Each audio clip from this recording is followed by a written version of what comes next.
नमस्कार दोस्तों, स्वागत है आपका हमारे channel target for IAS MPPSC with के। आज है 22 अक्टूबर 2022 और हम लोग डिस्कस करने वाले हैं आज का मध्य प्रदेश का करंट अफेयर। काफ़ी कुछ इंपॉर्टेंट होने वाला है आज के मध्य प्रदेश के करंट अफेयर में।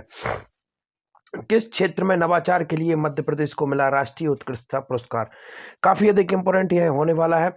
तो चलिए फटाफट हम लोग देखते हैं किस क्षेत्र के लिए मध्य प्रदेश को मिला है राष्ट्रीय उत्कृष्टता पुरस्कार। उसके पहले आपको बता देना चाहूँगा दोस्तों, बहुत जल्दी हम लोग, मैंने कल की वीडियो में आप लोगों को बताया था, बहुत जल्दी एमपीपीएससी 2022 का फुल टारगेट बैच लेके आने वाला हूँ, फ्री ऑफ कॉस्ट रहेगा।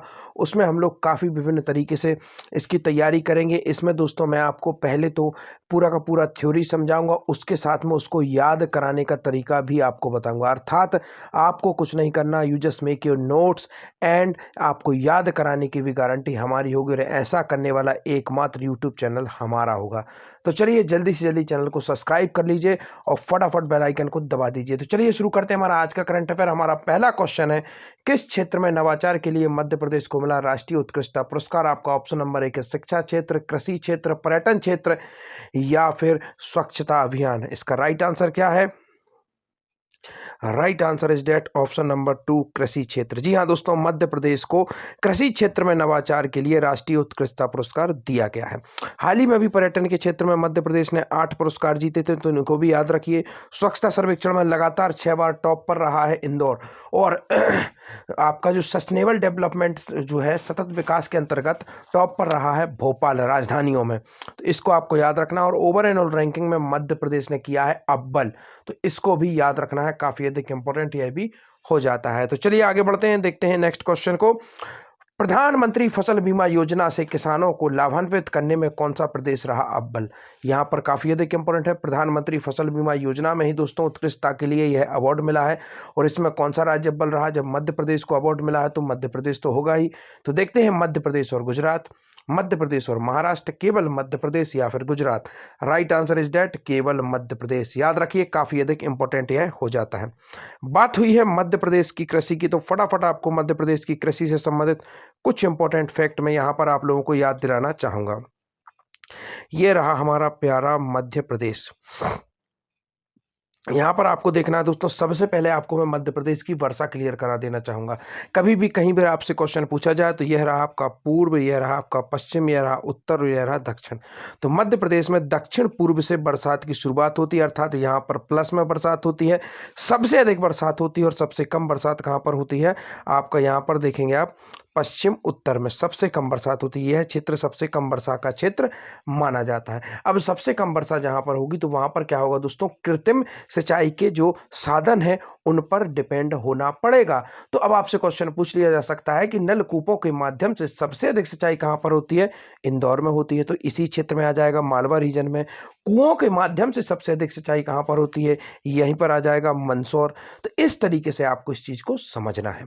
इसके बाद आप देखेंगे दोस्तों, यहाँ का क्षेत्र देखेंगे, कृत्रिम क्षेत्र के ही अंतर्गत क्या आता है? यह पूरा का क्षेत्र आपका गंगा के, यमुना के मैदान के अंतर्गत आता है। और यहां पर आपको याद रखना है, नहरों के माध्यम से सिंचाई होती है। जब वर्षा कम होगी तो कृत्रिम माध्यमों से सिंचाई होगी, यह ऑब्वियस सी बात है।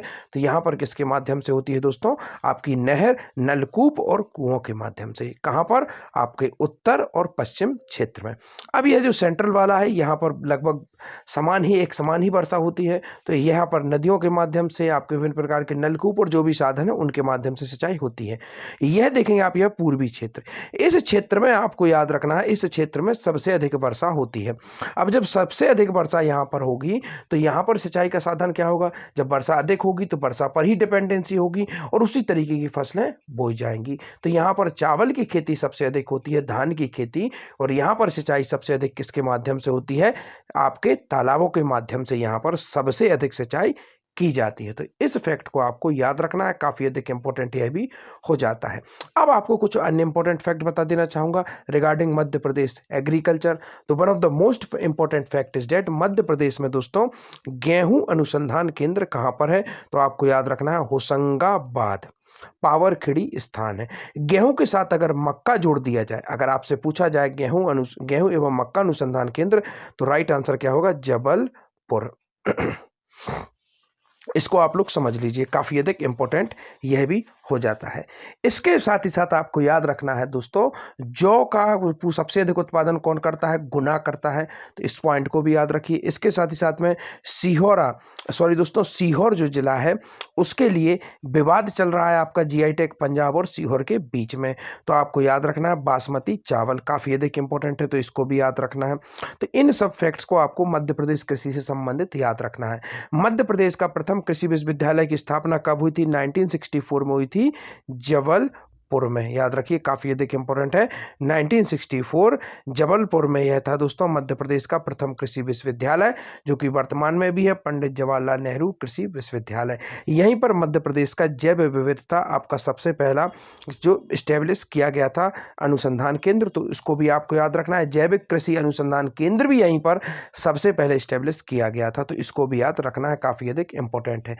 अब आपसे पूछा जाएगा जैविक कृषि की इकाई, याद रखिए जैविक कृषि की इकाई, शब्द क्या जुड़ जाएगा? इकाई। तो यहां पर ई से आपको क्या टच कर लेना है? इंदौर। तो दोस्तों मैंने आप लोगों को शुरुआत में आप लोगों को बताया था कि याद कराने की जिम्मेदारी हमारी होगी, तो पूरा का पूरा एमपी दोस्तों मैं इसी तरीके की ट्रिक्स के माध्यम से आपको याद करा दूंगा, जहां पर आपने देखा आप केवल क्वेश्चंस को देखेंगे और आंसर को टिक कर देंगे, आपको याद करने की बिल्कुल भी जरूरत नहीं होगी। This is my promise to all who is watching my video, और इस प्रॉमिस पर मैं खरा जरूर उतरूंगा, आप लोग इस चीज के साक्षी बनेंगे। तो जैविक इकाई ई से आपको किसको लिंक कर देना है? इंदौर को लिंक कर देना है। तो इसी तरीके का हमारा पढ़ाने का तरीका होगा उसमें, और पूरा का पूरा मध्य प्रदेश आपको उस तरीके से समझाऊंगा जिस तरीके से जो आप देखते हैं आईआईटीएंस होते हैं विभिन्न प्रकार की जो परीक्षाओं में बहुत जल्दी टॉप करते हैं वो लोग, उसका सबसे बड़ा कारण यही होता है कि वो विभिन्न प्रकार के माध्यमों से अपनी तैयारी को एक ऑथेंटिक वे देते हैं, और जिससे वह इजीली इस तरीके के एग्जाम्स को क्रैक कर जाते हैं। तो आगे बढ़ते हैं। 8वें राष्ट्रीय समीक्षा सम्मेलन पर आयोजित किया गया, तो यह जो 8वां राष्ट्रीय परीक्षा सम्मेलन है यह कहां पर आयोजित किया गया? आपको ऑप्शन नंबर 1 है केरल, गुजरात, महाराष्ट्र या झारखंड। तो मध्य प्रदेश से डायरेक्ट यह रिलेटिव नहीं है, परंतु इसमें मध्य प्रदेश को अवार्ड मिला है। इसका आयोजन केरल कोच्चि में किया गया है, तो इसको काफी अच्छे तरीके से आपको याद रखना है। देखते हैं, प्रधानमंत्री फसल बीमा योजना से किसान हुए लाभान्वित, करने में मध्य प्रदेश रहा अव्वल, नवाचार के लिए मिला राष्ट्रीय उत्कृष्टता पुरस्कार। प्रधानमंत्री फसल बीमा योजना में मध्य प्रदेश द्वारा तकनीक का बेहतर उपयोग कर किसानों को अधिकाधिक लाभ पहुंचाने के कार्यों को राष्ट्रीय स्तर पर सराहना मिली है। योजना में किसानों को लाभान्वित करने में मध्य प्रदेश अव्वल रहा है। केंद्र सरकार ने किसानों को योजनाओं से लाभान्वित करने के लिए किए मध्य प्रदेश के नवाचार की सराहना करते हुए उत्कृष्टता प्रमाण पत्र प्रदान किया है। कोच्चि केरल में 8वें राष्ट्रीय जो समीक्षा सम्मेलन है, इसमें राज्य सरकार की ओर से पुरस्कार संचालक कौन थी? कृषि से जो हमारी कृषि सचिव हैं श्रीमती प्रीति मैथिल नायक, इन्होंने प्राप्त किया है। देखते हैं आगे। संचालक कृषि ने बताया कि प्रधानमंत्री फसल बीमा योजना में कौन सा नवाचार किया गया था, उसके बारे में हम लोग देखते हैं। नामांकन और दावा प्रक्रिया में पारदर्शिता सुनिश्चित करने के लिए राज्य सरकार ने अभिनव प्रयोग किया। एनसीआईपी पोर्टल के साथ भूमि रिकॉर्ड को एकीकृत करने का अभिनव कार्य किया, जिससे पोर्टल किसानों के लिए सुविधाजनक हुआ। किसानों ने योजना का लाभ लेने के लिए आगे बढ़कर नामांकन कराया। नेक्स्ट क्वेश्चन देखते हैं। प्रवासी भारतीय सम्मेलन का आयोजन कब से कब तक किया जाएगा? आपका ऑप्शन नंबर है कि 7 से 9 जनवरी, 8 से 9 जनवरी, 9 से 10 जनवरी या फिर 11 से 12 जनवरी। Right answer is that option number 1, 7 से 9 जनवरी तक प्रवासी भारतीय सम्मेलन का आयोजन किया गया। कब से कब तक? 7 से 9 जनवरी तक। याद रखिए कहां पर आयोजित किया जाना है, आयोजन किया जाएगा, किया गया नहीं, सॉरी दोस्तों। तो इसका आयोजन किया जाना है इंदौर में, याद रखिए। अब देखते हैं नेक्स्ट क्वेश्चन। इंदौर से आपको याद रखना है दोस्तों, मध्य प्रदेश की आर्थिक राजधानी किसे कहा जाता है? इंदौर को कहा जाता है। तो देखते हैं किसके द्वारा इन्वेस्ट मध्य प्रदेश पोर्टल का अनावरण किया गया। आपका ऑप्शन नंबर 1 है मुख्यमंत्री, राज्यपाल, प्रधानमंत्री या फिर गृह मंत्री। राइट आंसर इज डेट मुख्यमंत्री। यहां पर आपको याद रखना है प्रधानमंत्री श्री नरेंद्र मोदी के अभी हाल ही में 3 इंपॉर्टेंट फैक्ट मध्य प्रदेश से निकल कर आते हैं। 17 सितंबर अर्थात उनके जन्मदिन पर उन्होंने कूनो में नमीबिया से आए चीतों को छोड़ा था। इसके साथ ही साथ 11 अक्टूबर को याद रखिए महाकाल लोक का उद्घाटन किया था। और थर्ड आपका है दोस्तों अभी हाल ही में गृह प्रवेश कार्यक्रम में वर्चुअली रूप से शामिल हुए थे सतना में। तो इसको भी याद रखना है, काफ़ी अधिक इंपॉर्टेंट यह हो जाता है। निवेश के लिए आइडियल स्टेट है मध्य प्रदेश, मुख्यमंत्री शिवराज सिंह चौहान ने यह कहा। मुख्यमंत्री ने राजदूत गोलमेज में सहभागी राष्ट्रों को प्रवासी भारतीय दिवस और ग्लोबल इन्वेस्टर समिट के लिए आमंत्रित किया।